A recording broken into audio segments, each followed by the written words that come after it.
Suicide अथवा आत्महत्या जुन आफ्नो देहको त्याग आफ्नो जानी चाहिँ केही कारणवश चाहिँ गरेको अवस्थालाई बुझिन्छ। अब यो आत्महत्या अथवा सुसाइड भन्ने चाहिँ कस्तो छ भन्दाखेरि अहिले विश्व तथ्याङ्क WHO को अनुसार हामीले हेर्दाखेरि पनि विश्वमा चाहिँ 40 सेकेन्डमा चाहिँ एकजना व्यक्तिले चाहिँ आत्महत्या गरिरहेको तथ्याङ्क चाहिँ छ। त्यसको साथसाथै के छ भन्दाखेरि नेपालमा पनि अहिले तथ्याङ्क हेर्दाखेरि चाहिँ पहिलोको तुलनामा अहिले यो लकडाउन पिरियड पछि चाहिँ केही आत्महत्या गरिएको समाचारहरू तथ्याङ्कहरू चाहिँ बाहिरिँदै गएको छ, जुन पहिलाको भन्दा केही हदमा चाहिँ अलिकति बढी हो। जस्तै पहिला चाहिँ तपाईँको दिनमा नै 10-15 जनाको सुसाइडको समाचारहरू आउँछ भन्दा अहिले केही बढी, धेरै नै बढी त नहुनु तर केही बढी 10-15% जति चाहिँ बढीको चाहिँ तथ्याङ्कहरू बाहिरिरहेको खबरहरूको चाहिँ हामीले सुन्नेमा छ। अनि साउथ एसियामा पनि हामीले तथ्याङ्क अनुसार हेर्दाखेरि 7औं र्याङ्कमा छ भनौँ न यो अहिले सुसाइड नेपाल चाहिँ। अब यो के कारणले गर्दाखेरि सुसाइडहरू हुन्छ भन्दा यो हुनुको कारणहरू विभिन्न प्रकारका छन् है। अब जस्तै विभिन्न प्रकार भन्नाले अब डिप्रेसन भयो हैन, प्रायः जसो चाहिँ डिप्रेसन भएका बिरामीहरूले चाहिँ गरेका तथ्याङ्क अनुसारको चाहिँ देखिन्छ। त्यो सँगसँगै के छ भन्दाखेरि आफ्नो जस्तै अल्कोहल सम्बन्धी समस्याहरू अथवा कुनै पनि सब्सटेन्स युजर्सहरू भयो, त्यो सँगै अरू चाहिँ तपाईँको कुनै पनि अलि कडा खालको मानसिक रोग जस्तै सिजोफ्रेनिया भन्छौँ अथवा कुनै पनि पर्सनालिटी डिसअर्डरहरूमा पनि यस्तो खालको समस्याहरू चाहिँ देखिएको चाहिँ तथ्याङ्क अनुसारको चाहिँ छ।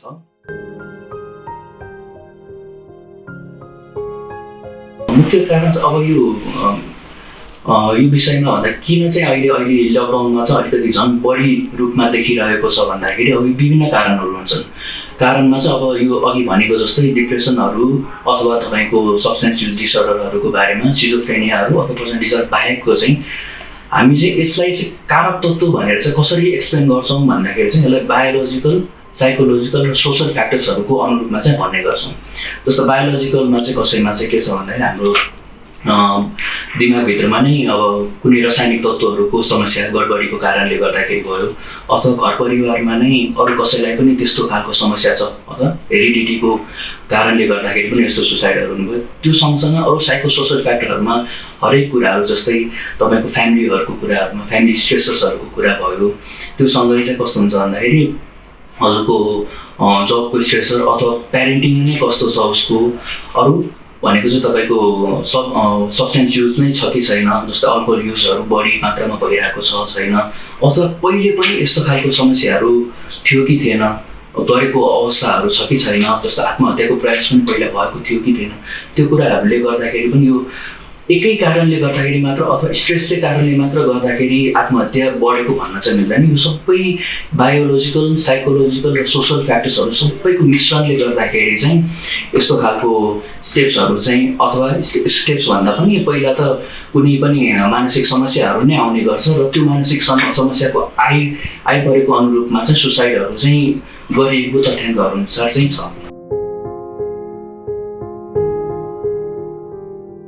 रिस्क फ्याक्टरहरू भन्नुपर्दाखेरि चाहिँ यो यसले खासै सुसाइड भनेको चाहिँ कस्तो भन्दा न वृद्ध न बच्चा यो सबैमा हुनसक्छ, तर धेरै जसो रिस्क फ्याक्टर अथवा भल्नरेबल ग्रुप भनेको चाहिँ तपाईँको एडोलेसेन्स ग्रुपहरू भयो र साथै एल्डरली ग्रुपहरू मोर देन 45 इयर्स एजहरूको ग्रुपहरूमा चाहिँ अलिकति बढी भनेको तथ्याङ्क देखिएको छ। त्यो सँगसँगै पहिले पनि कसैले कोही व्यक्तिले आत्महत्याको प्रयास गरेको रहेछ भने पछि पनि फेरि त्यस्तो खालको प्रयासहरू गर्ने चाहिँ बढी मात्रामा देखिएको हुन्छ। त्यो सँगै अरू चाहिँ तपाईँको घर परिवारमा पनि अरू कसैलाई यस्तो खालको मानसिक समस्याहरू रहेको छ भने चाहिँ त्यस्तै नै हेरिडिटीहरू वंशाणु पनि हुने चाहिँ देखिन्छ। त्यो सँगै अरू चाहिँ अल्कोहलहरू अथवा अरू कुनै सब्सटेन्सहरूको प्रयोग गर्दाखेरि पनि त्यसले पनि यो भल्नरेबल मान्छेहरू चाहिँ भल्नरेबल चाहिँ हुन्छन्। त्यो सँगसँगै अब उसको फ्यामिली सपोर्ट कस्तो छ हैन, साथीभाइहरूसँग कस्तो छ, उसको कुनै तनाव आइसकेपछि त्यो तनावसँग उसको जुझ्ने अथवा त्यो तनावलाई उसले कसरी व्यवस्थापन गर्न भन्ने सक्छ भन्ने खालको चाहिँ उसको कमजोरीहरू भएकोमा पनि यस्तो खालको लक्षणहरू चाहिँ देखा पर्न चाहिँ सक्छ है। यो वार्निङ साइन्स सुसाइडको कुरा गर्दाखेरि चाहिँ सबै व्यक्तिहरूले चाहिँ के छ भन्दाखेरि सुसाइडको बारेमा बोलिहाल्ने चाहिँ गर्दैनन् है। कसैले व्यक्त पनि गर्न सक्छन् अथवा कसैले चाहिँ यसको कुरा कहीँ कतै पनि व्यक्त गरेको हुँदैनन्। तर पनि कुनै कुनै साइन्सहरू चाहिँ हामीले चाहिँ जुन बुझ्न सक्छौँ अथवा देख्न सक्छौँ। जस्तै कसैले चाहिँ भर्बल क्युजहरू दिन सक्छ भने कसैले चाहिँ कस्तो हुन्छ भन्दाखेरि तपाईँलाई नन भर्बल क्युजहरू चाहिँ दिन सक्छ। जस्तै भर्बल क्युज भनेर कसैले व्यक्त नै गर्यो, आज मलाई त एकदमै दिक्क लाग्छ, यस्तो त म अब त यो जिन्दगी म अझ योभन्दा बढी त गर्न सक्दिनँ होला, अथवा अब त यस्तो जिन्दगी जिउनु त व्यर्थ छ, यो जिन्दगी जिउनुभन्दा त मलाई नराम्रो हुन पाएको भए नै हुन्थ्यो अथवा मर्न पाएको भए बेस हुन्थ्यो। यस्तो खालको चाहिँ भर्बल क्युजहरूको भयो। अथवा कसैले त व्यक्त नगर्ने तर नन भर्बल्ली, जस्तै कतै ठाउँमा अब सुसाइड नोट लेखेर छोड्ने, फेरि च्यात्ने, अथवा त्यसरी कतै लुकाएर राखेको जस्तो अवस्थामा भेटिने, अथवा कसैले चाहिँ फेसबुकमा अपडेट स्ट्याटसहरू अपडेट गर्छन् अब यस्तो यस्तो गर्न लाग्छु मैले, अथवा कुनै निराशापनजनक तपाईँको स्ट्याटसहरू अपलोड गरेको खण्डमा, अथवा कसैले चाहिँ अब घरमा चाहिँ केही सामानहरूको जस्तै डोरीहरू भनौँ अथवा अरू कुनै धेरै औषधिहरू लिएर आएको हुने, जुन चाहिँ अब तपाईँलाई हेर्दाखेरि पनि कस्तो भन्दाखेरि किन ल्याएको रहेछ यस्तो खालको सिचुएसनहरू भयो। अथवा कुनै पनि सामाजिक तपाईँको अवस्थामा अथवा सामाजिक तपाईँको ग्यादरिङहरूमा पनि जान मन नगर्ने, एक्लिएर मात्र बस्न खोज्ने, अरूसँग पनि इन्टरेक्सनहरू पहिलाभन्दा कम गर्ने, यस्तो खालको अलिअलि नन भर्बल क्युजहरू चाहिँ देख्न चाहिँ सकिन्छ।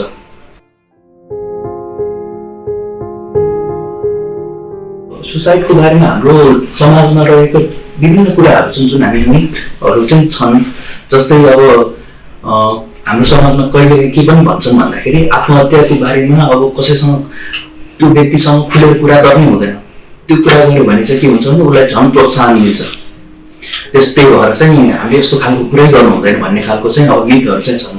तर यथार्थमा चाहिँ कस्तो खालको कुरा हो भन्दाखेरि यो जुन सुसाइड गर्न अगाडि चाहिँ व्यक्तिहरू चाहिँ अनमोलमा परिरहेको हुन्छन्, कुनै आफ्नै एउटा केही कुरामा अल्झिरहेकै हुन्छन्। त्यो कुराले गर्दाखेरि उसलाई डिसिजन गर्नु मेकिङमा चाहिँ गाह्रो भइरहेको हुन्छ। जस्तै हामीले सुसाइडको बारे उनीहरूसँग प्रश्न कुरा गऱ्यो भने उसलाई चाहिँ कस्तो हुन्छ भने आफूलाई कसैले बुझेको छ होइन, आफ्नो कुराहरू व्यक्त गर्न पाएको छ, अनि आफ्नो कुराहरूमा चाहिँ अथवा समस्याहरूमा चाहिँ केही गाह्रोपन भएमा यसलाई चाहिँ कसरी अब कुराको माध्यमबाट सुल्झाउने अथवा नयाँ टेक्निकहरू अथवा नयाँ उसलाई त्यो गल्ती सच्याउनको लागि केही भए पनि समय र आइडियाजहरू पनि आउने गर्छ हामीले यदि यसरी कुरा गरिदियो भने। सो अर्को चाहिँ तपाईँको मिथ कस्तो छ भन्दाखेरि यो खालि यो आत्महत्या भन्ने चिज चाहिँ एकचोटि यस्तो आत्महत्या आउने सोचाइ भएपछि चाहिँ जहिले पनि आत्महत्या गर्ने सोचाइ आउँछ भन्ने खालको छ। तर त्यस्तो केही पनि होइन है। यथार्थमा चाहिँ कस्तो छ भन्दाखेरि एकचोटि आत्महत्या सोचाइ आउँछ होइन, तर त्यो आइसकेपछि चाहिँ के छ भन्दा उपचार गरेको पछि चाहिँ यो ठिक पनि हुन्छ। जस्तै उपचार भनेको त्यो कुनै कारणले जस्तै डिप्रेसन होस् अथवा तपाईँको सिजोफ्रेनिया होस् अथवा कुनै पनि अर्को डिसअर्डरहरू होस्, यस्तो अवस्थामा तिनीहरूको उपचार राम्ररी गर्यो भने चाहिँ यो पछि सुसाइडको सोचाइहरू नआउने पनि हुन सक्छ। अनि अर्को एउटा चाहिँ कस्तो छ भने मिथहरू कस्तो खालको कुरा छ भन्दा यो खालि मानसिक रोगी भएको मान्छेलाई मात्र सुसाइडको भावना आउँछ भन्ने खालको छ। तर यथार्थमा के छ भन्दा यो मानसिक रोगीलाई मात्र नभएर अरूलाई पनि सोचाइहरू चाहिँ आउने चाहिँ गर्छ। अनि यो भन्नुको अर्थ कि यस्तो होइन कि खालि सुसाइडको सोचाइ आउने व्यक्तिहरू सबै व्यक्तिहरू चाहिँ मानसिक रोगी नै मात्र हुन्छन् भन्ने चाहिँ होइन।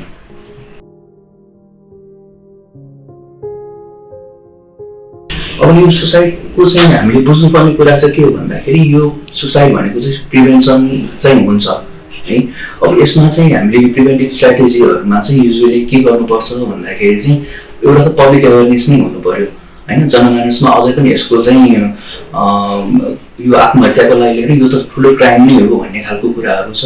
अथवा तपाईँको कस्तो छ भन्दाखेरि यो सुसाइड गर्ने मान्छेहरू सबै मानसिक रोगी जुन अघि भने जस्तै सबैले त्यस्तै नै सोच्छन्, तर त्यस्तो होइन। यो एवेरनेस आउनु जरुरी चाहिँ छ। एउटा कुरा त्यही भएर पब्लिक एवेरनेस चाहिँ हुनु पर्यो यो सम्बन्धमा।